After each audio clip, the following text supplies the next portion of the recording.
আমি সেই সময় শিখতে শিখতে আমি বহু কাজ করেছি, ভারতবর্ষের বহু শহরে ঘুরেছি এই কাজের জন্য ইন্ডিয়ান মাইম থিয়েটারে থেকে।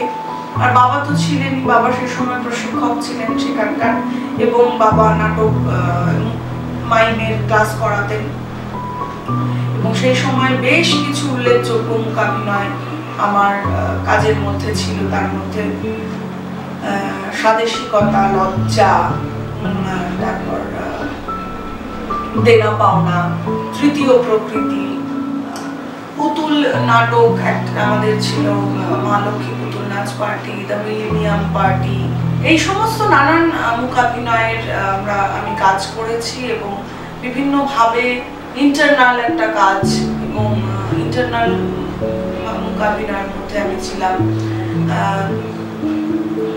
এছাড়াও আমার কিছু একক মূকাভিনয় আছে যেগুলো আমি ইন্ডিয়ান মাইম থিয়েটারে থাকাকালীন কাজ করার সুযোগ পেয়েছি। তার মধ্যে একটি কাজ হলো টুকলিফাই, একটি ছিল লাইফ, মশাতঙ্ক আমি বললাম, ফিশের ওমেন, তারপর লজ্জা, তারপর ছিল ওয়েটিং। এই সমস্ত কাজগুলো আমি ওখানে করেছি। এবং ইন্ডিয়ান মাইম থাকাকালীন আমার প্রচুর মানে ভারতবর্ষের বহু মূকাভিনেতাদের সঙ্গে আমার ইন্টারাকশন হয়। তাদের, কারণ আমাদের মাইম ফেস্টিভ্যাল হতো, মাইম ফেস্টিভ্যালগুলোতে আমরা বহু স্টেট থেকে মাইম আর্টিস্টরা আসতেন, তাদের কাজ দেখাতেন। কলকাতার শুধু নয়, কলকাতার বাইরে পশ্চিমবঙ্গের থেকেও বহু মানুষ আসতেন, বহু মূকাভিনেতারা আসতেন। তারপর সারা ভারতবর্ষ জুড়ে আসতেন, এবং সাউথের থেকে তাদের মূকাভিনয় দেখতাম যে তারা খুব ফাস্ট মাইম করেন। তারপর বিহার থেকে কিংবা আরো দিল্লি থেকে এবং আসাম থেকে এরা আসতেন। এই সমস্ত মাইমগুলোকে দেখে দেখে দেখে দেখে আমার চোখটা তৈরি হচ্ছে। এবং এখানে আমি একটা জিনিস ভীষণভাবে বুঝতাম যে ভীষণভাবেই সেই মাইম মানেই ওই একটা ওয়েস্টার্ন ফর্ম যেটা আমরা দেখে থাকি, এবং সেখানে নানান ধরনের মেকআপ করে, সেই মেকআপের এবং কস্টিউম পরে নানান বিষয় নিয়ে 10 মিনিট, আধ ঘন্টার এরকম কিছু কাজ হতো। কিন্তু ইন্ডিয়ান মাইম থিয়েটারে থাকাকালীন আমার শেখা হলো যে মূক নাটক, অর্থাৎ মূক নাটক একটা মূকাভিনয়, যেটা মূক অভিনয়, মুখে কথা না বলে অভিনয়ের মাধ্যমে একটা নাটককে তৈরি করে দেওয়া। তো সেই নাটকটা আমাদের কাছে মানে করতে আমার খুব ভালো লাগতো। যেমন নতুন জীবন, ড্রাগ নিয়ে একটা কাজ আমি করেছি, খুব ভালো লাগা একটা জায়গা। লাভ বলে আমরা একটা কাজ করেছিলাম, যেখানে নাটকীয়ভাবে একটা অভিনয় ছিল, একটি ছেলে আর একটি মেয়ে। তো মেয়েটির চুলটা নকল, এরকম একটা বিষয় নিয়ে সাবজেক্ট নিয়েছিল। এবং মূকাভিনয়ের বিভিন্ন মাধ্যম, অর্থাৎ মূকাভিনয়ের বিভিন্ন রকম প্রক্রিয়া ইন্ডিয়ান মাইম থিয়েটার আমায় শিখিয়েছে। সিলিউট মাইম, অ্যাকশন মাইম, তারপর কর্পোরাল মাইম, তারপর ওয়েস্টার্ন মাইম, ব্যালেটিক মাইম। হ্যাঁ, তো এই যে বিষয়গুলো, এগুলো লিটারাল মাইম, অ্যাবস্ট্রাক্ট মাইম, এই বিষয়গুলো আমি ইন্ডিয়ান মাইম থিয়েটারে থাকতে থাকতে আমি নিজে শিখেছি। কিছু পড়াশুনো করতাম, বাবা থেকে কিছু শুনতাম, এবং প্রচুর যে ওয়ার্কশপ হতো সেই ওয়ার্কশপগুলোতে যারা আসতেন তাদের কাছ থেকে এই বিষয়গুলো আমি রপ্ত করেছি। আমাদের একটা, আমি যখন ইন্ডিয়ান মাইম থিয়েটারে ছিলাম তখন ন্যাশনাল ইন্টিগ্রেশন ক্যাম্প হয়েছিল, এবং এটি হয়েছিল সল্ট লেকের যুব ভারতী ক্রীড়াঙ্গনে। সেখানে প্রায় 15টি জেলা মানে রাজ্য থেকে ছেলেমেয়েরা এসে তারা অংশগ্রহণ করেছিল, তাদের মধ্যে আমিও ছিলাম। সেখানে অনেক মানুষ এসছেন। হ্যাঁ, সেখানে অসিত মুখোপাধ্যায় এসেছিলেন, রুদ্রপ্রসাদ সেনগুপ্ত এসছেন, সেখানে মনোজ মিত্র এসছেন, সঙ্গীত নাটক অ্যাওয়ার্ডে শ্রী প্রবীর গুহ এসছেন, তারপর কস্টিউমের অনেকে এসছিলেন, সেটের এসছিলেন, আলোর কনিষ্ক সেন এসছেন, তারপর সুরেশ দত্ত এসছেন পাপেটের, তারপর আমার মনে পড়ছে আমাদের অশোক মুখোপাধ্যায়, বিভাস চক্রবর্তী কলকাতায় যারা ছিলেন, এবং আমরা দিল্লিতে হ্যাবিটেট সেন্টারে আমরা একটা ওয়ার্কশপ করেছিলাম, সেখানে পদ্মবিভূষণ সোনাল মানসিংজি ছিলেন, রীতা গাঙ্গুলি ছিলেন, ডক্টর শাশ্বতী সেন ছিলেন নৃত্যের কত্থকের। এইরকম ভাবে প্রচুর মানুষকে আমি কাছ থেকে দেখেছি। গোবিন্দন কুট্টিজি ছিলেন, শ্রীমতী ধানকুমণি কুট্টি ছিলেন, অভয় পাল ছিলেন, চণ্ডী লাহিড়ী আমরা সরাসরি তাকে দেখেছি, আমি দেখেছি তাকে, শ্রী রতন থাইয়াম ছিলেন। তো এই ধরনের মানুষেরা কাছাকাছি আমাদেরকে ওয়ার্কশপে, সেমিনারে বিভিন্ন সময় আমাদেরকে অনেক কাজ দেখিয়েছেন, এবং আমরা থাকতে থাকতে থাকতে থাকতে গ্রুপে সেই কাজগুলোকে শিখেছি। আমরা একটা সংঘবদ্ধভাবে শুধুমাত্র যে মাইম শিখেছি তা নয়, মাইম ছাড়াও নাটকের বিভিন্ন মাধ্যম, নাটকের বিভিন্ন বিষয় নিয়ে আমরা কাজটা করেছি, বিভিন্ন বিষয় নিয়ে আমরা কাজটা শিখেছি। মানে আমাদের কাছে ইন্ডিয়ান মাইম থিয়েটার ছিল একটা প্রতিষ্ঠান, যে প্রতিষ্ঠানটাতে সারাক্ষণ ওইভাবেই আমরা কাজ করতাম। এবং যেহেতু ওখানে অনেক রবীন্দ্রভারতীরও অনেক ছাত্রছাত্রী, তারা অনেক দাদা বা কাকুরা তারা এসে কাজ করতেন, তাদের থেকে অনেকটা শিখতাম। নিজে আমি রবীন্দ্রভারতীতে পড়িনি, সুযোগ হয়েছিল আমার, কিন্তু আমি বিশ্বাস করতাম যে আমি ধারাবাহিক পড়াশোনাতেই থাকবো। সেজন্যই আমার ক্লাস 10-এর পরে আমি 11-12 এবং সেটা পাস করার পরে আমি বাংলা অনার্স নিয়ে পড়ি, এবং বাংলা অনার্স ভিক্টোরিয়া ইনস্টিটিউশন আমি পড়েছি কলেজে। তারপরে আমার ক্যালকাটা ইউনিভার্সিটি আমার ইউনিভার্সিটি ছিল, যেখান থেকে আমি বাংলা MA করি। তো এভাবে আমার পড়াশোনাটা আমি চালিয়েছি। কিন্তু এখানে একটা জিনিস আমার বলার, যে স্কুল, কলেজ, ইউনিভার্সিটি আমাকে কিন্তু মাইম থেকে দূরে সরিয়ে দেয়, বরং আরো কাছে নিয়ে চলে এসেছিল। যে যখন আমি কলেজে পড়ি ভিক্টোরিয়া ইনস্টিটিউশনে, তখন আমার মনে পড়ে যে ওখানেও তাই, যে প্রথম দিন থেকেই আমি যেহেতু মূকাভিনয় করি, সেহেতু আলাদা করে আমাকে লোকে চিনতে পেরেছিল। কলেজের পাঠ আমি পড়ছি যখন, তখন আমার কয়েকটি ঘটনা মনে পড়ে। যে একটু পিছিয়ে 98-এ আমি প্রথম যখন গ্রুপে জয়েন করি, অর্থাৎ ইন্ডিয়ান মাইম থিয়েটারে, তখন আমার প্রথম কাজই হয় দিল্লিতে, নিউ দিল্লিতে। তখন হ্যাবিটেট সেন্টার তৈরি হয়েছে নতুন, এবং সেই হ্যাবিটেট সেন্টারে সমস্ত সাংস্কৃতিক কাজকর্ম হতো। আমরা বঙ্গভবনে ছিলাম, এবং দিল্লির অনেক থিয়েটারের লোকেরা সেই সময় আসে। আমরা NSD-তে শো করি, স্বাদেশিকতার একটা শো হয় সেখানে, এবং খুব ওখানে পপুলার হয়। পরে আবার আমরা NSD-তে একটা এরকম শো করেছিলাম, এবং LTG-তে আমার মনে আছে অডিটোরিয়ামে, সেখানেও আমরা করেছি পারফরমেন্স, যে একদম পুতুল নাচের পারফরমেন্স করেছিলাম, পুতুল নাটক, মা লক্ষ্মী পুতুল নাচ পার্টি। সেইখানে যখন আমরা পুতুলের মতন অভিনয় করছি, সব NSD-র অনেক ছেলেমেয়েরা এসে আমাকে জিজ্ঞেস করেছেন যে আপনারা সত্যি পুতুল ছিলেন, এত এভাবে কি করে চোখটাকে স্থির রেখে অভিনয় করছেন। এরকম বহু ক্ষেত্রেই আমার এই অভিজ্ঞতাগুলো আমাকে প্রতিদিন, প্রতিনিয়ত, প্রত্যেকটা শোয়ের পরপর এই যে দর্শকের সঙ্গে ইন্টারাকশন, নানান ধরনের একটা জাতীয় যে আর্টিস্ট যারা আছেন, যারা শিল্পীরা আছেন, আমাদের ন্যাশনালি যারা কাজ করেন বিভিন্ন স্টেট থেকে, তাদের একেবারে সরাসরি তাদের সঙ্গে ইন্টারাকশন হয়েছে, যে কারণে আমি হয়তো অনেকের নামও এই মুহূর্তে আমার মনে নেই, এবং সেই সমস্ত মানুষের অনুপ্রেরণা আমার জীবনে অনেক বেশি। কারণ সেটার কিছুটা অ্যাডভান্টেজ অবশ্যই আমার বাবা, এবং যেহেতু আমরা দুজনেই এই ইন্ডিয়ান মাইম থিয়েটার গ্রুপে ছিলাম, এবং একদম লিড রোলেই কাজ করতাম প্রথম দিন থেকেই। মানে বাবা তো করতেনই, আমিও তার সঙ্গে সঙ্গে একদম প্রথম দিন থেকে লিড রোলে ছিলাম। এখানে একটি বিষয়ে আমার মনে হয় যে মূকাভিনয়, আসলে আমার মূকাভিনয়টা শুধুমাত্র মাইম, মানে একটা মাইমের যে গ্রামাটিক্যাল বিষয় তার মধ্যে থেমে থাকিনি। Actually I was associated with different kind of art form all over the India. যা যা আছে, অর্থাৎ কখনো ফোক বেসড, যেমন গম্ভীরা, আলকা, তারপরে ছৌ, ভূমিকেশ্বর সিং আমাদের ছৌ তখন আমরা সেখানে করতাম, ছৌয়ের কিছু কিছু, সরাইকেল্লা, তরুণ প্রধান এরকম ছৌ নৃত্যর কাজ দেখছি।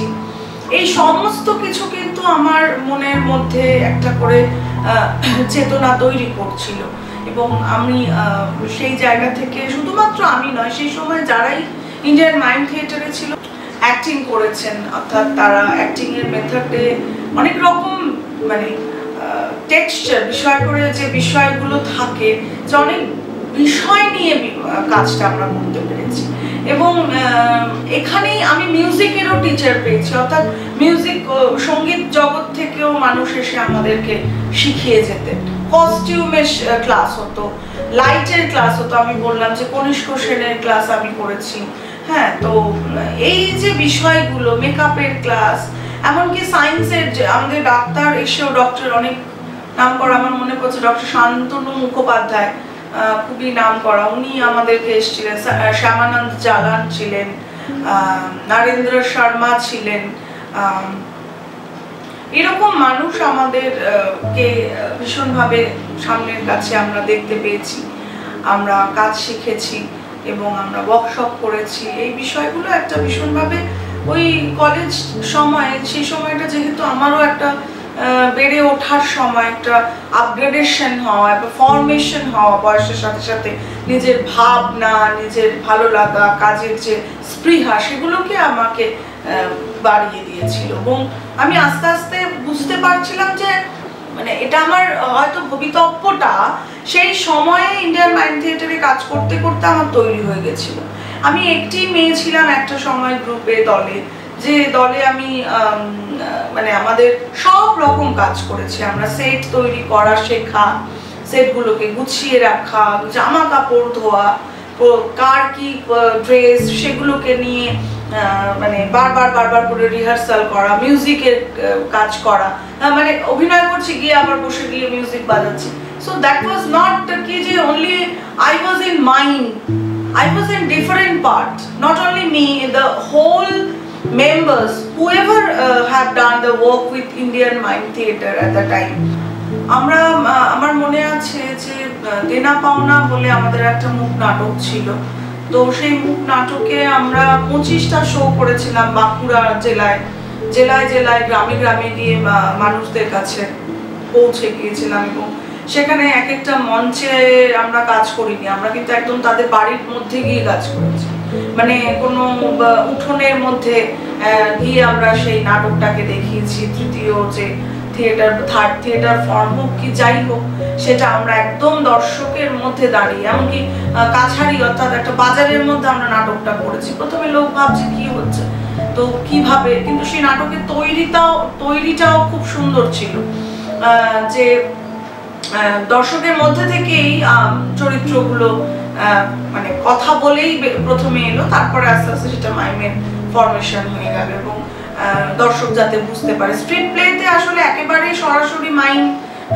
অনেক সময় বুঝতে দর্শকের অসুবিধা হয়, কারণ যেহেতু এটা নীরব ভাষা, এটা দর্শকের কাছে আগে তো তার পারপাসটাকে বোঝাতে হয়। তো সেজন্য এই বাঁকুড়ায় ওই শোগুলো আমাদের ভীষণ, এবং আমাদের খুব ভালো লাগার একটা জায়গা। আমাদের বহু লোকেরা বাঁকুড়ায় ওন্দা গ্রামে আমরা গেছি, সেখানে গিয়ে আমাদের লোক আমাদের ডেকে নিয়ে গিয়ে জিজ্ঞেস করেছেন তোমরা কি খাও, এবং আমরা সকালবেলা মেকআপ করে বেরিয়ে যেতাম, একদম সারাদিন ধরে নাটক শো করে 5-6টা শো একদিনে করে বহু দূর দূর গাড়ি নিয়ে চলে যেতে হতো, কখনো বাসে করে যেতাম, আবার ফিরে আসতাম একদম সন্ধ্যেবেলার পরে, এসে আমরা মানে আর শরীর দিত না, এরকম একটা ব্যাপার। তো এই যে অভিজ্ঞতাগুলো আমার কাছে পরবর্তীকালে আমার গ্রুপ তৈরি করার সময় অনেক বেশি হেল্প করছে এবং কাজের ক্ষেত্রেও হেল্প করছে। এর পাশাপাশি আমাদের যেটা বলা যে আমি শিশু নাট্য কর্মশালায় প্রচুর কাজ করেছি, অর্থাৎ ইন্ডিয়ান মাইম থিয়েটারে আমি একটা সময় নিজেই শিশু নাট্য কর্মশালায় প্রথম জয়েন করি। তারপরে 97-এর পর থেকে, মানে 98 থেকে যে কটি শিশু নাট্য কর্মশালা হয়েছে তার বেশ অধিকাংশতেই আমি অ্যাজ অ্যান অবজারভার সেখানে থাকতাম এবং তাদের তৈরি করা বাচ্চাদেরকে কিভাবে গাইড করব, কারণ যেহেতু আমি নিজে এই কর্মশালা করেছি এবং আমি জানি কিভাবে হয়, সেখানে তাদের একটা নাটক তৈরি হওয়া, সেই নাটকে কিভাবে নাটকটা তৈরি হচ্ছে, মানে বাচ্চাদের মধ্যে থেকে স্ক্রিপ্ট তৈরি করতেন সিদ্ধার্থ চক্রবর্তী। আমরা সেখানে হয়তো সেই স্ক্রিপ্টগুলোকে আমরা তৎক্ষণাৎ বসে বসে লিখে ফেলতাম। হ্যাঁ, তারপরে ক্যামেরারও কাজ ওখানে হতো এবং বহু নাটকের লোকেরা, যেটা স্বাভাবিক যে পশ্চিমবঙ্গের বহু নাটকের লোকেরা সেখানে আসতেন এবং ক্লাস নিতেন। আমরাও সেভাবে এই কাজটা শিখেছি। তো বাচ্চাদের নিয়ে কাজ করার একটা অভিজ্ঞতা খুব আমাকে আমার জীবনের কাজের ক্ষেত্রে খুব হেল্প করেছে, কারণ বাচ্চারা অনেক বেশি শেখায় আমাদেরকে, আমার মনে হয়েছে। তো এভাবেই করতে করতে আমার যুদ্ধটা চলছিল এবং আমার শেখাটাও চলছিল। কাজ করতে করতে আমি বুঝতে পারছিলাম যে আমি আরো আস্তে আস্তে আস্তে আস্তে চলে আসছি। এবং এখানে আমার মনে আছে যে আমি যখন মালদাতে যাই, আমি বলেছিলাম যে ক্লাস 9-এ পড়াকালীন আমি রাজ্য যুব উৎসবে মালদায় গিয়েছিলাম একলা। সেখানে আমার সঙ্গে থাঙ্কুমণি কুট্টি ছিলেন এবং থাঙ্কুমণি কুট্টির সঙ্গে আমি সাথে এক রুমে ছিলাম এবং এক বেড আমি শেয়ার করেছি। মানে এটা আমার কাছে একটা বিশাল পাওনা। কপিল দেব এসেছিলেন সেই সময় মন্ত্রী ছিলেন সুভাষ চক্রবর্তী, প্রয়াত সুভাষ চক্রবর্তী। তাদের সঙ্গে এক টেবিলে বসে খাওয়া, এই সৌভাগ্য আমার হয়েছে। এবং থাঙ্কুমণি কুট্টি আমার বাবাকে বলেছিলেন যে তোমার চিন্তা নেই, আমি মেয়েকে নিয়ে যাব। তো এই যে মানে এগুলো this is call god gifted, এগুলো ভগবানের ঈশ্বরের আশীর্বাদ, অসীম কৃপা, যে জায়গাগুলো আমি মুহূর্তগুলো আমি পেয়েছি।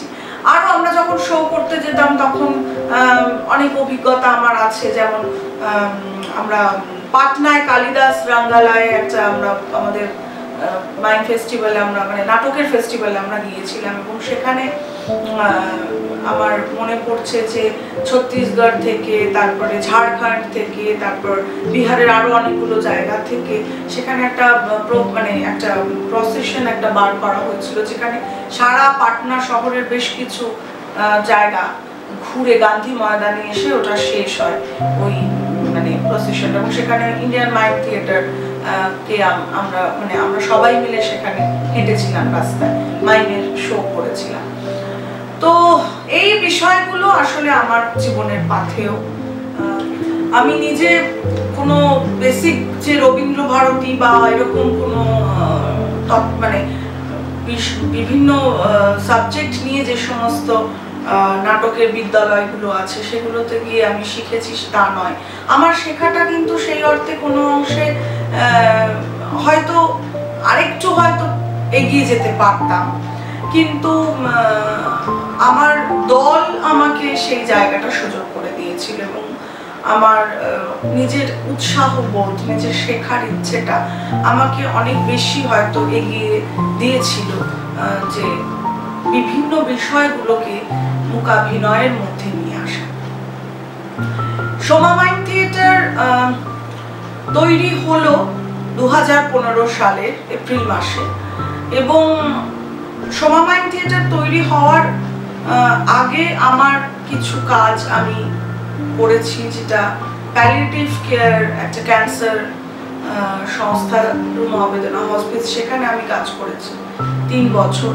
এবং সেখানে গিয়ে আমি একটা জিনিস আমি লক্ষ্য করেছি যে প্যালিয়েটিভে যারা ভোগেন অর্থাৎ যারা প্যালিয়েটিভ কেয়ার নেন, যে সমস্ত ক্যান্সার পেশেন্টরা, তারা একেবারে জীবনের শেষ প্রান্তে এসে দাঁড়িয়ে পড়েছেন এবং তাদের মৃত্যু যে কোনো সময়ই অনিবার্য, এটাই তাদের জীবন। এবং সেই মানুষদেরকে যখন আমি কাউন্সিলিং করতাম, আমার সুযোগ ঘটেছিল, হয়তো যেহেতু আমি একটু বলতে চেষ্টা করি বা পারি, সেজন্য আমার বন্ধু, আমার ডাক্তার বন্ধু আমাকে হেল্প করেছিল যে এই কাজটার সঙ্গে যুক্ত হতে। কারণ 2006-এর পরের থেকে আমি নাচ, গান, নাটক এগুলো করেছি, এগুলো শিখিয়েছি, কিন্তু আমি সেই প্রকৃত শান্তি পাচ্ছিলাম না মানসিকভাবে, যে আমি একটা কাজ করে নিজেকে শান্তিতে রাখবো। যে একজন কাছের মানুষকে আমি হারিয়ে ফেলেছি, যাকে কেন্দ্র করে, যে আমার এই জায়গাটাকে অনেক বেশি এগিয়ে নিয়ে যাওয়ার জন্য ভীষণভাবেই আমাকে সব সময় একটা সাপোর্ট করে যেতেন, একটা অনুপ্রেরণা দিয়ে যেতেন, সেই মানুষটাকে আমি হারিয়ে ফেলেছিলাম। সে কারণে প্যালিয়েটিভ কেয়ারে আমি কাউন্সিলিং করি, and 3 years I have done those work, and ওখানে আমার সঙ্গে প্রচুর পেশেন্টসদের কথা হতো, তারা সেমিনারও হতো, সেই সেমিনারে বিভিন্ন ডাক্তাররা আসতেন অস্ট্রেলিয়া থেকে এবং আমাদের চেন্নাই থেকে, আমাদের ভারতবর্ষেরও অনেক ডাক্তাররা আসতেন ক্যান্সারের। তাদের কাছে আমি শুনেছিলাম যে মানুষের সঙ্গে মিশতে গেলে আসলে কতখানি মানুষের মধ্যে মিশে যেতে হয়। অর্থাৎ তুমি যা করতে চাইছো সেইটা করার আগে তোমার নিজের বিশ্বাসটা কি, তুমি একটি মানুষকে তুমি যখন তোমার কথা দিয়ে, তোমার প্রতিভা, যা তোমার স্বতঃস্ফূর্ত বিষয়, যেমন ভাবে তুমি সৃজনশীল, সেটা তুমি কিভাবে সামনের মানুষটাকে তুমি বিশ্বাসযোগ্যতা করবে যদি না তুমি সেটা বিশ্বাস করো।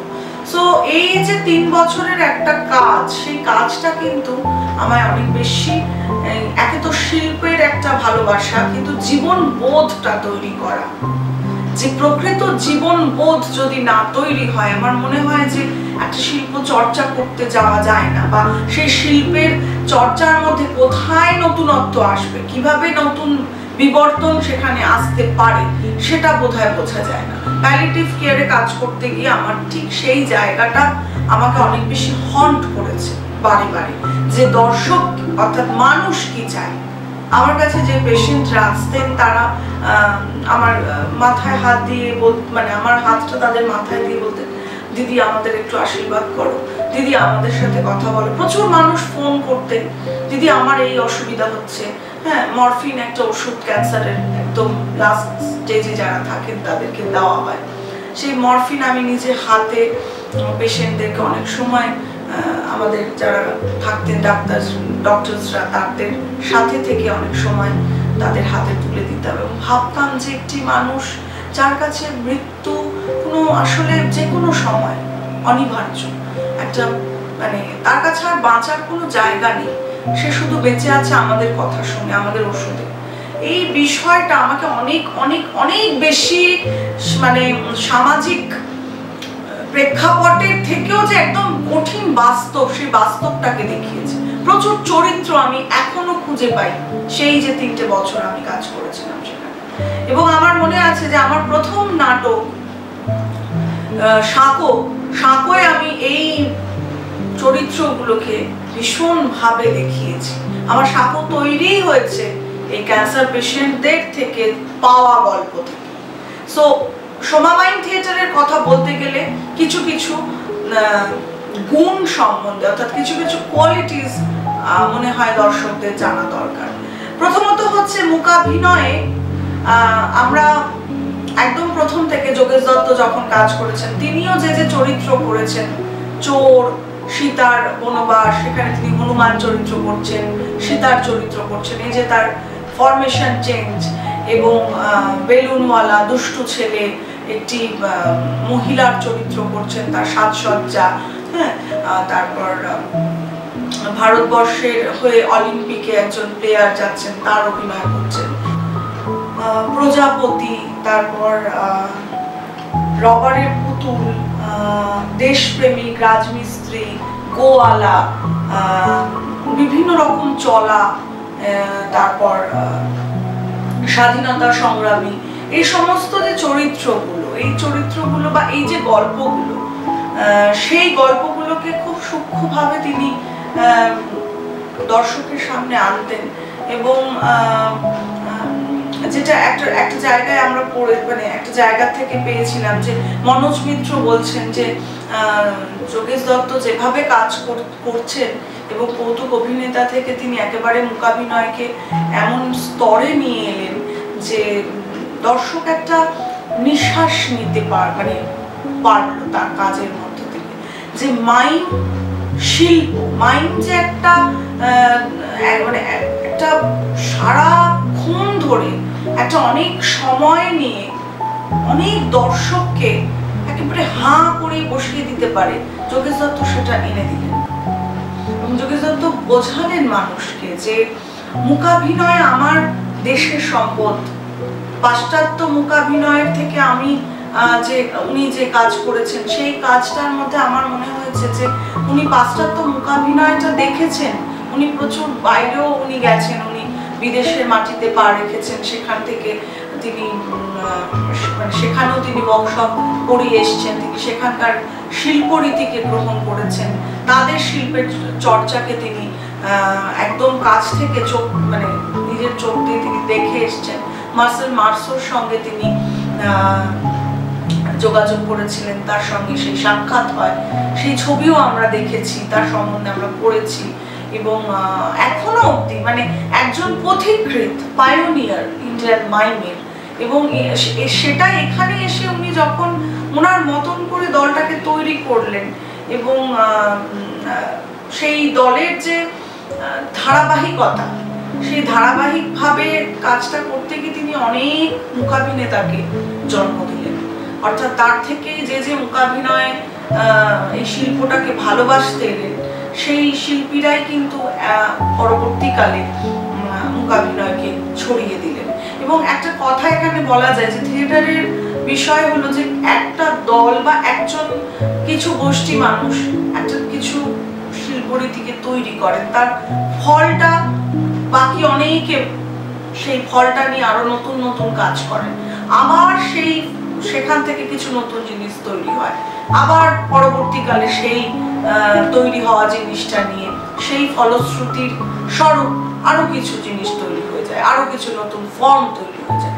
সো এটা আমার মনে হয় যে আমাদের দেশ যোগেশ দত্তর মতন একজন মহান শিল্পীকে পেয়েছেন, একজন মহান মূকাভিনেতাকে পেয়েছেন। তারপরে তার পরবর্তীকালে পদ্মশ্রী নিরঞ্জন গোস্বামী, তিনি নিজে তার ইন্ডিয়ান মাইম থিয়েটারে, যেহেতু আমি সরাসরি সেখানে যুক্ত ছিলাম, সেজন্য সেই জায়গাটাকে আমি অনেক ছোটবেলা থেকেই চিনি। তো সেই কাজের মধ্যে আমার মনে হয়েছে যে মূকাভিনয়ের যা যা ফর্ম আছে সেই ফর্মগুলোকে আমি অনুধাবন করেছি, আমি পেয়েছি। তো সেটা আমার কাজের ক্ষেত্রে অনেক বেশি আমাকে এগিয়ে নিয়ে গিয়েছে। আর আমি যখন সোমা মাইম থিয়েটারে কাজ করতে এলাম, আমার চোখটা আসলে ওই 30-32 বছরের একটা চোখ তৈরি হয়ে গিয়েছিল।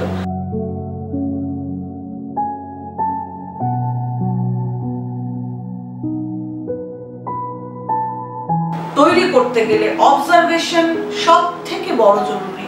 আমাদের চারিপাশে প্রচুর চরিত্র আছে, আমাদের চারিপাশে প্রচুর রসদ আছে, সেই রসদগুলো থেকে, সেই চরিত্রগুলো থেকে, সেই ঘটনাগুলো থেকে, সেই পারিপার্শ্বিক সমস্ত কিছু যা আমার চারপাশে ঘটে চলেছে, আমাকে তার সম্বন্ধে অ্যাওয়ার হতে হবে, আমাকে জানতে হবে, আমাকে দেখতে হবে।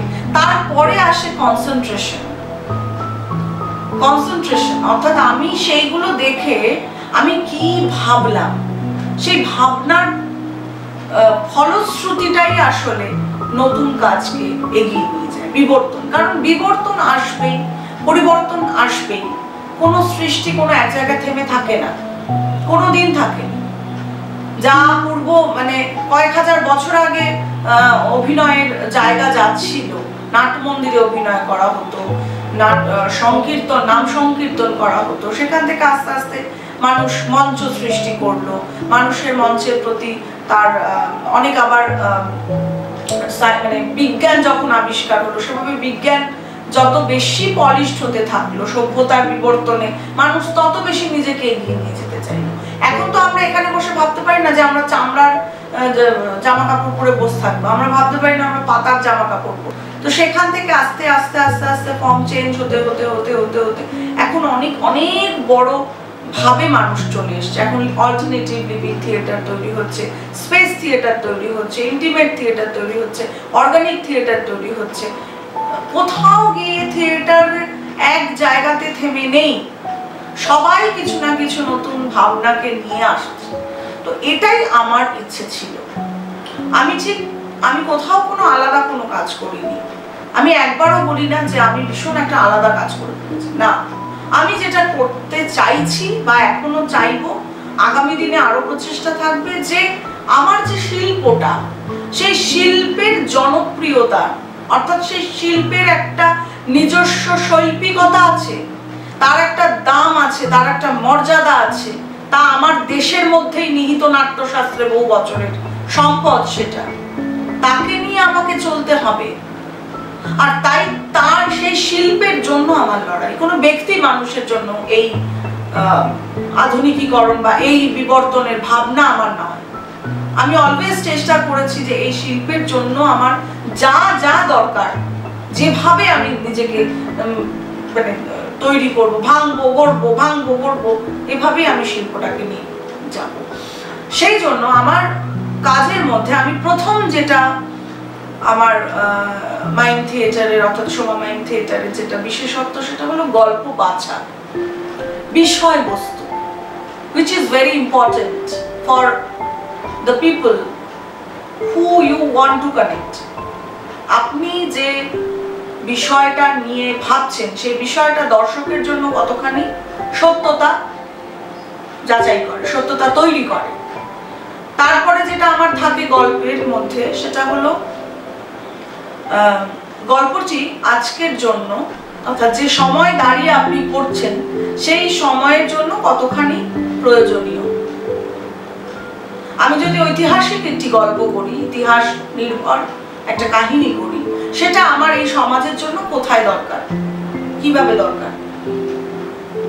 এরপরে আসে চরিত্র, চরিত্রের যে শেডগুলো, সেই চরিত্রগুলো কি বলতে চাইছে, চরিত্রগুলো কোথায় দাঁড়িয়ে আছে, সেই স্টানিস্লাভস্কির সেই স্বাদটি কি, কোথায়, কেন, কখন, এই বিষয়গুলোকে নিয়ে ভাবি আমি, মানে আমরা ভাবি। তারপরে আসে হলো সঙ্গীত। সঙ্গীত অনেক পরে, যদিও এই বিষয়বস্তু, চরিত্র, ঘটনা, প্রেক্ষাপট, তারপরে তার সঙ্গে আসে যে কোন ফর্মে আমি মাইমটা করছি। আমি কি মুখ নাটক করছি, নাকি আমি একটা সাইলেন্ট প্লে করছি, নাকি আমি একদম লিটারাল একটা মাইম করছি, যেটা হয় মূকাভিনয়।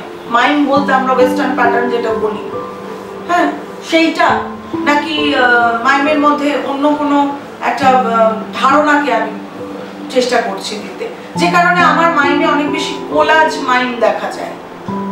কোলাজ, ঘটনার নানান প্রেক্ষিত নিয়ে একটা সাবজেক্টকে তুলে ধরা, এরকম প্রচুর মাইম আমাদের সোমা মাইম থিয়েটার করেছে। কোনো নির্দিষ্ট একটা ঘটনাকে, মানে সেই ধারাবাহিক কোনো ঘটনাকেও আমি এক নাগারে দেখাইনি। সে কারণে আমার মাইমের, মানে আমাদের প্রোডাকশনগুলো, সব প্রোডাকশন একটার থেকে আলাদা, একে অন্যের মিক্সড নয়, সবটাই তার আলাদা আলাদা আলাদা আলাদা এক একটা ভাবনা থেকে উঠে আসা। মাইমের কোলাজ আমি জেনারেলি আমি দেখিনি, আমার দেখা নেই, আমি জানি না হয়তো অনেকে করতে পারে, বাট মানে আমি এরকম ভাবে দেখিনি। আমরা উড়ান বলে একটি মাইম করি, সেই উড়ান একদম প্রথম আমার মাইমের কোলাজ করা। এরপরে আসে হলো যে সেট। আমাদের মূকাভিনয় আমরা ভীষণভাবেই সেটটা তৈরি করি। এটার পেছনের যুক্তি একটাই যে দেয়ার আর পারপাসবিহীনভাবে আমরা কোনো মাইমকে তৈরি করিনি, কারণ আমি মনে করেছি যে এটার জন্য এই যুক্তিটা আছে আমার এই সেটটাকে রাখা। আমি যদি একটা বাঁশের লাঠি রাখি, আমি যদি একটা মঞ্চে যদি একটা কাপড়ও রাখি, আমি মঞ্চে একটা ঘুড়ি রাখি, আমি মঞ্চে একটি পাখির পালক রাখি, তারও অনেক মিনিং আছে। তো সেই মিনিংটা আমার কাছে খুব স্পষ্ট, তার খুব যুক্তি আছে আমার কাছে। তো আমার মনে হয় যে মূকাভিনয় শুধু নয়, যে কোনো শিল্প মাধ্যম তৈরি করতে গেলে যখন আপনি সেটাকে ইউজ করছেন, সেই ইউজ করার আগে আপনার বোধটাকে কাজে লাগাতে হবে, যে এটা আমি কেন করছি, এর পেছনে কি যুক্তি আছে। দর্শক তো আপনাকে প্রত্যেক মুহূর্তে জিজ্ঞেস করবে, তার প্রচুর জিজ্ঞাসা। তাই আপনি দর্শকের জায়গায় গিয়ে প্লিজ বসুন, দর্শক হয়ে থাকুন। দর্শকের জায়গায় বসে যতক্ষণ না আপনি দর্শক হচ্ছেন একজন ঠিকঠাক, ততক্ষণ আপনি ওই মঞ্চে কাজ করতে পারবেন না। তাই যেতে হবে অন্য দর্শক, অন্য শো দেখতে, অন্য নাটক দেখতে। আমি 10টা মূকাভিনয়ের পাশাপাশি হয়তো আমি 3টে নাটক দেখেছি, 2টো নাচের প্রোগ্রাম দেখেছি, 5টা সঙ্গীতের মানে অর্থাৎ গানের জলসায় গেছি। কারণ এবং আমার ছেলে মেয়েদেরও আমি তাই করি যে তোমরা যাবে, আমি কাউকে কোনো আটকাই না, আমি কোনোদিন সেটা ভাবি না। এরপরেই সেটের পাশাপাশি আমাদের আলো একটি ভীষণ ইম্পর্টেন্ট একটা জায়গা, আমরা আলোকে নিয়ে কাজ করি এবং তার পাশাপাশি আমাদের পোশাক, আমাদের মেকআপ, মিউজিকের যে ব্যবহার আমি বলছিলাম যে মিউজিকটা আমাদের কাছে ভীষণ ইম্পর্টেন্ট। আমি নিজে গান শিখেছি, আমার দলে অনেক ছেলেমেয়েরা গান করে। মিউজিক অবশ্যই একটা ঘটনাকে অনেক বেশি দর্শকের কাছে নিয়ে যায়। আমরা অনেক সময় এমন কিছু গান সিলেক্ট করি বা এমন কিছু মিউজিক সিলেক্ট করি যেগুলো দর্শকের মনটাকে ভাবিয়ে তোলে, যে কোন চরিত্রের কোন ঘটনার মধ্যে একটি গান প্রবেশ করলে ওই গানটি অনেক বেশি সেই চরিত্রকে মনোমুগ্ধকর করে তুলবে বা চরিত্রের বাস্তবতাকে অনেক বেশি করে তৈরি করে দেবে, সত্যতাকে তৈরি করবে।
এই ভাবনাগুলো আমার মনে হয়েছে যে যা যা হয়নি বা আমি দেখিনি, হয়নি হয়তো না, হয়েছে আমি দেখিনি, মেবি আমি নাই দেখতে পারি, আমি যে সব জানবো তা তো নয়, আমি অনেক কিছু জানি না, এটা আমার ফল্ট না, আমি অনেক কিছু জানি না, এমন আবার আমি যেটা জানি সেটা আরো অনেকে হয়তো জানে না।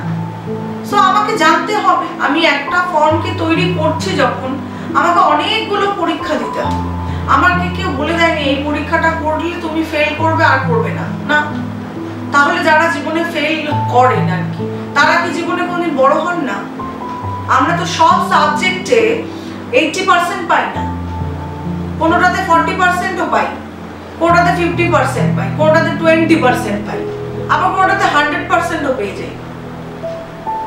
তার মানে এই নয় যে আমি যেটাতে 20% পেলাম সেটা আমি আর জীবনে কোনোদিন মানে দৌড়বই না, আমি বুঝবই না, আমি ভাববো আমি পড়বো না, না, বরং 20% যেটা পেয়েছি সেটা আমাকে ওই 20% এর হিসেবেই আমার মনের মধ্যে দাগ কেটে গেল।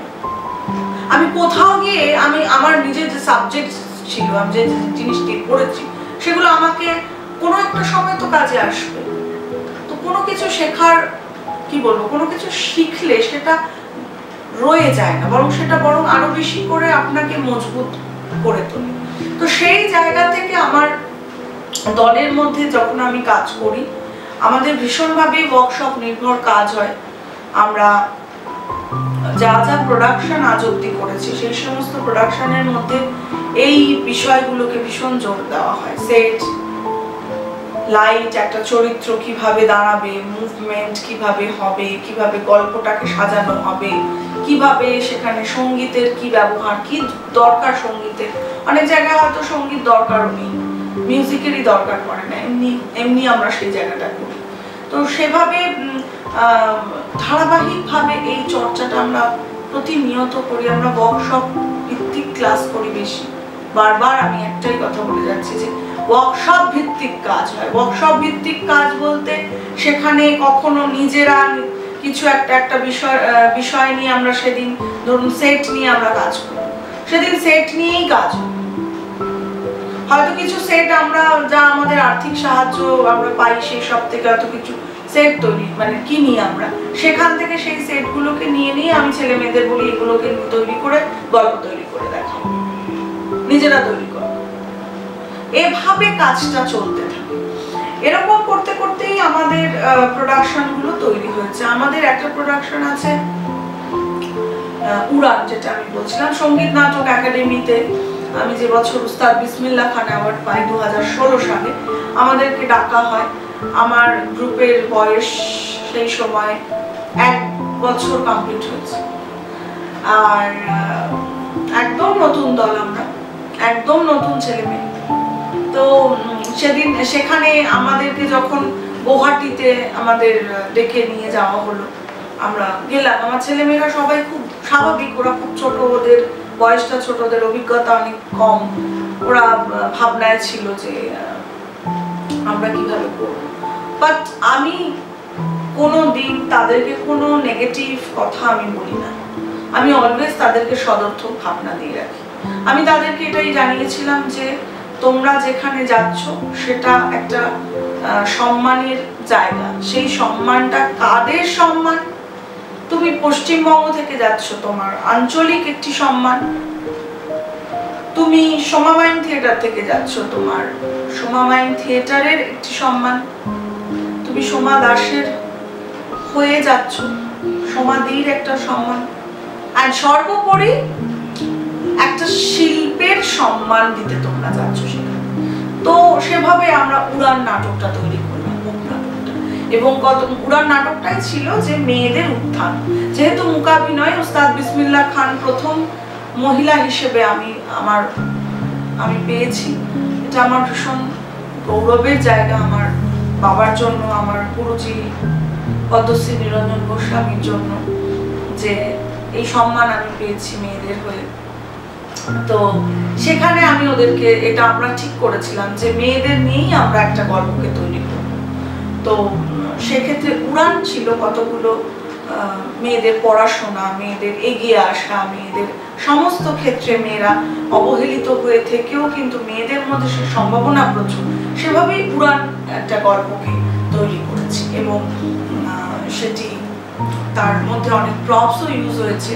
সেখানে একটি কন্যা সন্তান, আমরা পুতুলের ব্যবহার দেখিয়েছিলাম, শাড়ির ব্যবহার রয়েছে, এবং উড়ানের যে সেট ছিল সেই সেটটা মধ্যে আমরা ঘুড়ির ব্যবহার করেছি। যে উড়ান অর্থাৎ উড়ে যাচ্ছে, যে ঘুড়ি, যাকে আমরা দূর আকাশে, অর্থাৎ দূর আকাশ বলতে উচ্চ জায়গায় আমরা দেখতে চাইছি। কাকে? মহিলাকে, নারীকে। সেইটা থেকে আমাদের উড়ান একটা ভাবনা। আমাকে উড়ানের পরে এসে অনেকেই জিজ্ঞেস করেছেন যে প্রশংসা তো অবশ্যই করে, যে কোনো কাজ করতে গেলে সেই জায়গায় প্রশংসা তো থাকবেই, সমালোচনাও থাকবে। তো আমাকে অনেকে জিজ্ঞেস করেছেন যে উড়ান কেন মাইন, এটা টিপিক্যাল মাইন নয়। আমি বললাম যে দেখুন, টিপিক্যাল মাইন তো আমি করতে, মানে আমি তো জানি টিপিক্যাল মাইন, আমি পারবো করতে, কারণ তা না হলে আমার শেখাটা তো থাকবে না। মানে আমার শেখাটা অপমানজনক হয়ে যায়।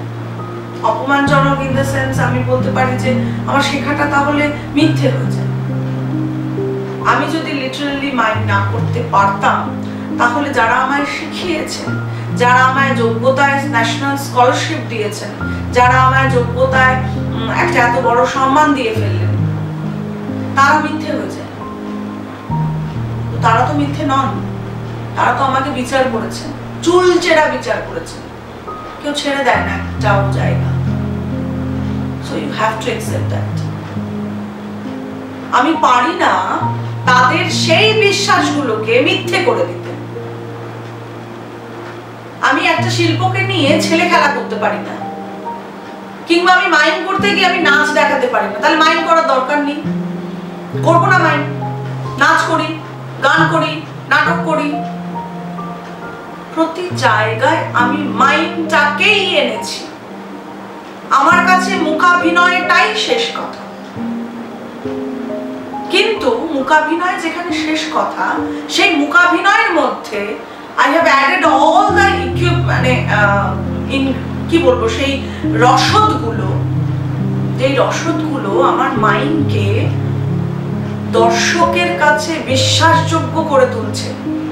দর্শক আজ মাইম বলতে জানে, আচ্ছা সোমা মাইম থিয়েটার, ওই কাজটা। দল সোমা মাইম থিয়েটার 2015 সালে তৈরি হয়েছে। আমার দলে 5 বছর চলছে।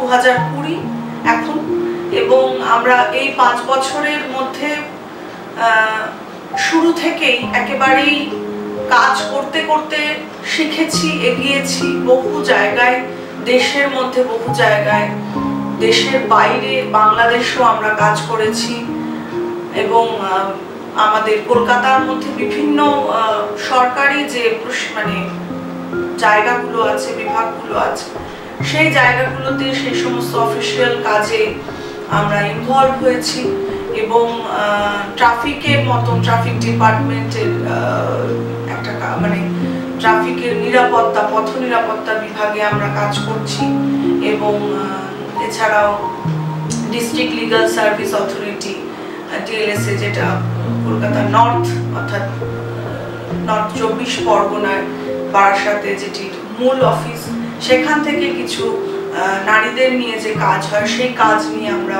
এগিয়ে চলেছি, এবং সেই কাজ করছি আমরা, তাদের মূকাভিনয় নিয়ে কাজ করছি আমরা।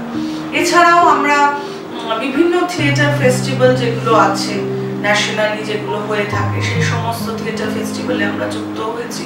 নাটকের ফেস্টিভ্যালে মূকাভিনয়ের আমাদের যে মুখ নাটকগুলো আছে সেগুলোকে নিয়ে আমরা যুক্ত হতে পেরেছি। এটা আমাদের কাছে খুব আনন্দের বিষয়, কারণ মূকাভিনয় কোথাও গিয়ে একটা সময় কোনো একটি অনুষ্ঠানের মধ্যে 10 মিনিটের হয়তো কাজ হয়ে থেকেছে, বা অনেক সময় আধ ঘন্টার একটা কাজ হয়ে থেকেছে, কিন্তু ন্যাশনাল যে থিয়েটার ফেস্টিভ্যালগুলো, তাতে বহু নাটক এসেছে, বহু নাটক আমরা দেখেছি বা আমরা শুনতে পেয়েছি, আমরা জেনেছি, দর্শকও দেখেছেন। কিন্তু মূকাভিনয়ও যে সেই সমস্ত থিয়েটার ফেস্টিভ্যালের মধ্যে এসে একটা দর্শকের কাছে প্রেজেন্ট হতে পারে, এটা আমাদের কাজের মধ্যে আমরা প্রথম দিন থেকে পেয়েছি। এর পাশাপাশি আমরা বেশ কিছু ওয়ার্কশপ করেছি, যে ওয়ার্কশপগুলো আমাদেরকে অনেক বেশি মানুষের কাছাকাছি পৌঁছে দিয়েছে, কারণ আমরা মনে করি যে কলকাতা কেন্দ্রিক কাজ শুধু নয়, কলকাতার বাইরে সারা দেশে যে সমস্ত প্রান্তিক জায়গাগুলো আছে, অর্থাৎ গ্রামে গঞ্জে কিংবা একটু মফস্বল জায়গায়, সেখানে বহু মানুষের ভিড় রয়েছে, যেখানে অনেক চাহিদা, অনেক আকাঙ্ক্ষা, অনেক সম্মান সেখানে থাকে, যেখানে কাজটা দেখাতে পারলে, যাদের কাছে গিয়ে কাজটা করতে পারলে তাদের মতো করে সেটা অনেক বেশি মানুষের কাছে পৌঁছে যায়। এবং সেই কাজটা করেছি আমরা অনেক ওয়ার্কশপের মাধ্যমে।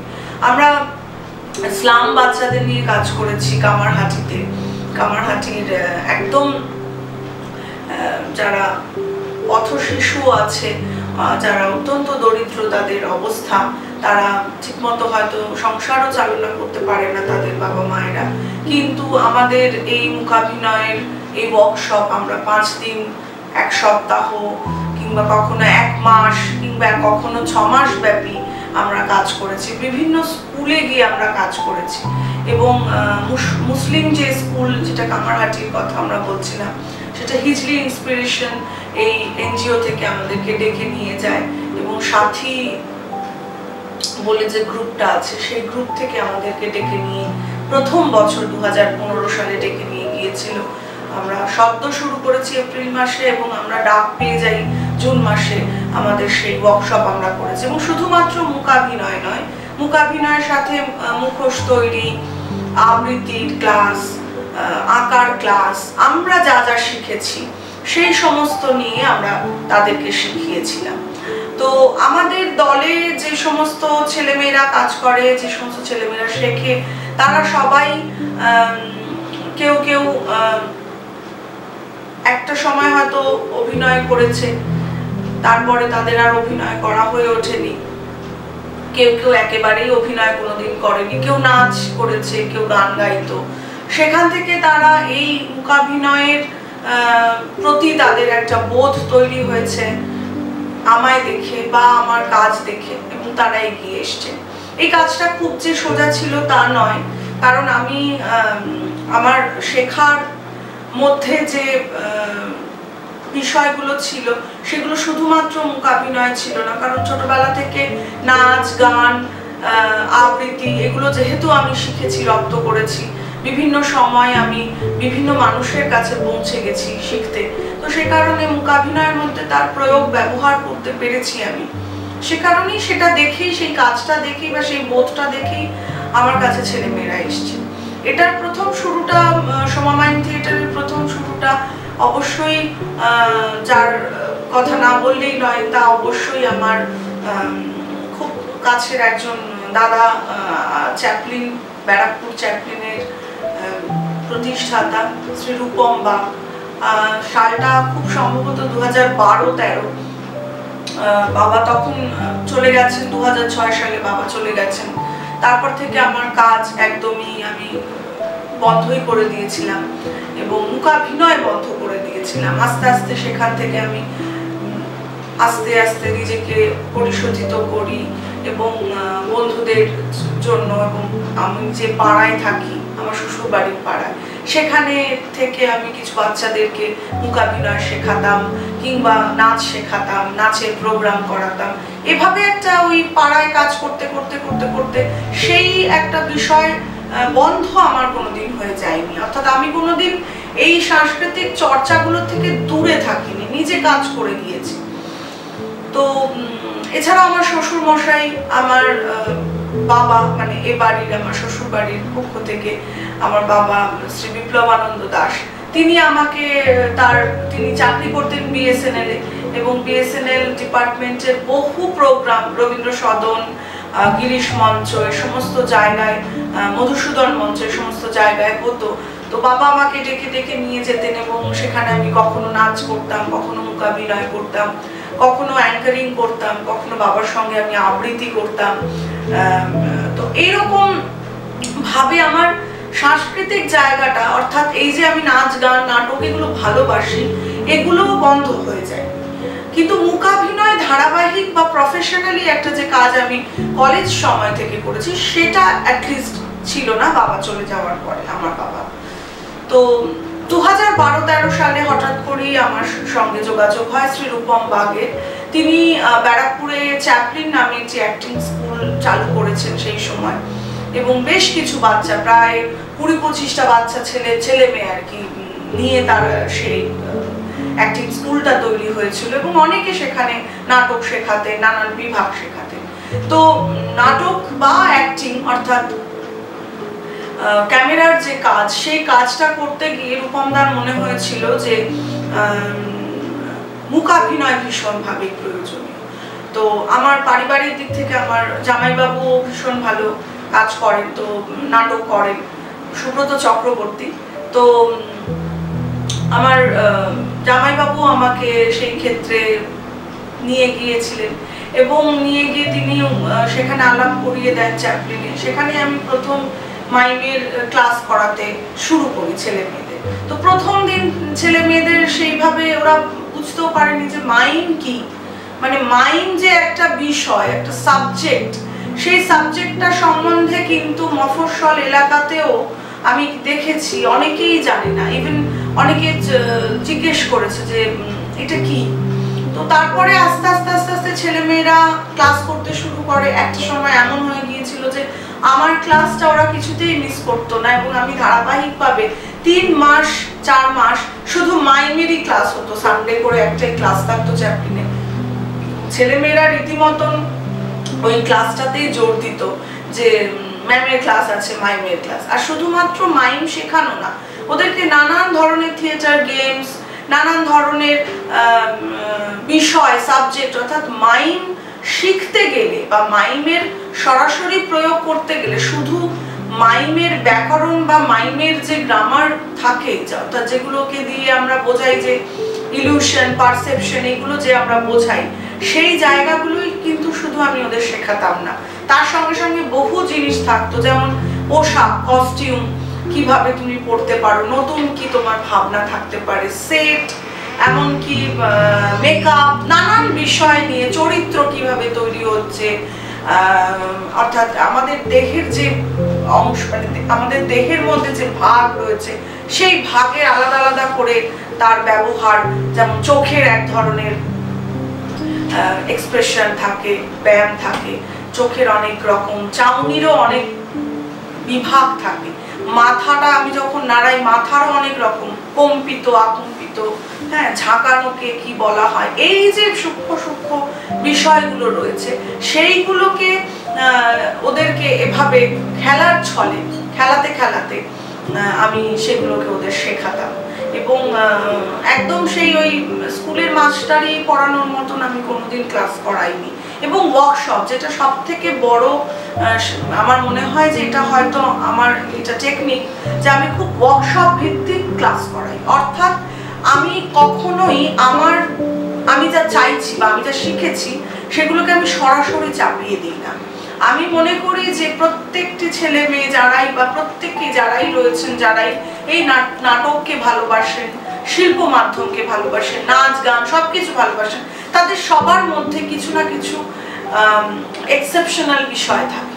তো সেই এক্সেপশনাল বিষয়টা আমাকে জানতে হবে। আমি যতক্ষণ না আগ্রহী হব জানার, ততক্ষণ কিন্তু আমি আমার কাজটাকেও আগ্রহী করে তুলতে পারবো না। অর্থাৎ যে ছেলে মেয়ে যারা আমার কাছে শিখতে আসছে, যারা আমার থেকে নিতে আসছে, আগে আমার তাদেরকে জানার প্রয়োজন। তারা কি, তারা মানে তাদের আউটার যে আর কি তাদের ভাবনাটা, what they are thinking, what they are তারা কি এক্সপেক্ট করছে, they are expecting from me, কি চাইছে তারা। আমি যখন ক্লাস করিয়েছিলাম চ্যাপলিনে, তখন এতগুলো ছেলে মেয়ে তারা অ্যাক্টিং, তারা ক্যামেরার কাজ করছে, ক্যামেরার কাজ শিখছে। এবার আমি তাদেরকে বলতাম যে তোমরা এক একটা দৃশ্য আমি তাদেরকে বলে দিতাম যে এই দৃশ্য, অর্থাৎ ধরো কেউ দূর থেকে কাউকে দেখতে পাচ্ছ, সেই মানুষটা কে, সেই মানুষটা কি তোমার খুব পরিচিত মানুষ নাকি তুমি সে খুব অচেনা মানুষ। এই যে পরিচিতি মানুষ হলে তার এক্সপ্রেশন কেমন হবে, চেনা মানুষ হলে তার এক্সপ্রেশন কেমন হবে, এগুলো ক্যামেরার ভীষণ ভাবে প্রয়োজন হয়। কিংবা ভাবরসের যে নটি ভাব নটি রস যেটা আমাদের আছে, সেইগুলোকে নিয়ে ভীষণ ভাবে তাদেরকে আমি কাজ করাতাম। সেই ভাবরসের ক্লাস যখন তারা করলো, ভীষণ উত্তেজনা তাদের মধ্যে, এবং খুব সুন্দরভাবে সেই ক্লাসটা আমরা করতাম। এবং আলাদা আলাদা করে সিচুয়েশন দিয়ে, যে আনন্দ, দুঃখ, হ্যাঁ, হাসি, তারপর রাগ, বীর, উৎসাহ, এই যে বিষয়গুলো, এই যে প্রত্যেকটি ভাবরসের যে ব্যবহার, সেগুলোকে দিয়ে চরিত্র তৈরি করা। এছাড়াও থাকতো মুভমেন্টের ক্লাস, মুভমেন্টকে কিভাবে একটা মোটা লোক কিভাবে হাঁটবে, একটা রাগী লোক কিভাবে হাঁটবে, পুলিশ কিভাবে হাঁটবে, বা অনুকরণ করা, যে অতগুলো ছেলে মেয়ে রয়েছে, এক একজন এক একটা ক্যারেক্টার করছে, অর্থাৎ এ বি এর চরিত্র করছে, সি ডি এর চরিত্র করছে, ই এফ এর চরিত্র করছে। তো এই মজার ছলে ক্লাসগুলো হতো, এবং সেখান থেকেই একটা ইন্টারেস্ট তৈরি হয়ে সেখানকার কিছু ছেলে মেয়েরা আমার সঙ্গে যোগাযোগ করলো। তারা প্রকৃতপক্ষে মাইন্ডটা নিয়েই কাজ করতে আসলো, যে আমরা মাইমে থাকবো, আমরা মূকাভিনয়টা আমরা করতে চাই। So that was a very interesting part for me, and it was really blessings of God, যে এই জায়গাটা আমি সেই প্রথম দিন থেকে আমি এটা পেয়েছি। আমাকে কোনোদিন বলতে হয়নি, আমাকে কারোর কাছে যেতে হয়নি যে তোমরা এসো আমার কাজ করো। আমি আমার কাজটা নিজে বিশ্বাস করেছি, আমার কাজকে আমি সম্মান দিয়েছি, আমি আমার কাজের মধ্যে আমার যে ধরনের ভাবনাগুলো আছে সেই ভাবনাগুলোকে নিয়ে আমি কাজ করেছি। এবং সেই কাজটা দেখে যে ছেলে মেয়েরা উৎসাহিত হয়েছে, তারা এসেছেন আমার দলে এখন প্রায় 20 জন ছেলে।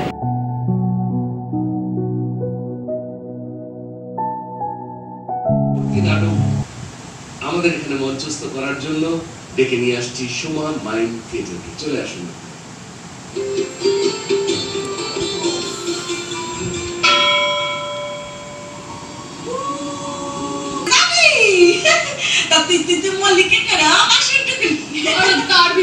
হিস্ট্রি জিওগ্রাফি আছে, ও বাবা ওই আবার আমরা ফেল কর না, বাস গলায় দড়ি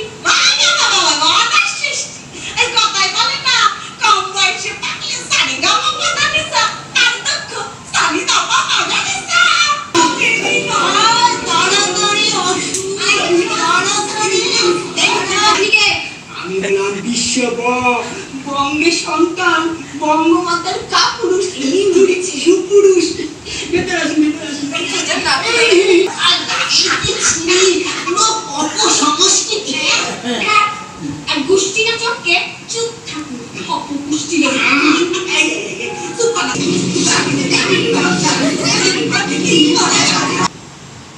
আমি অভিভূত হয়ে গেছি এবং খুব প্রাণচঞ্চল ব্যাপার হয়েছে, ফ্লেক্সিবিলিটি খুব ভালো, সব মিলিয়ে আমি যার পর নাই খুশি।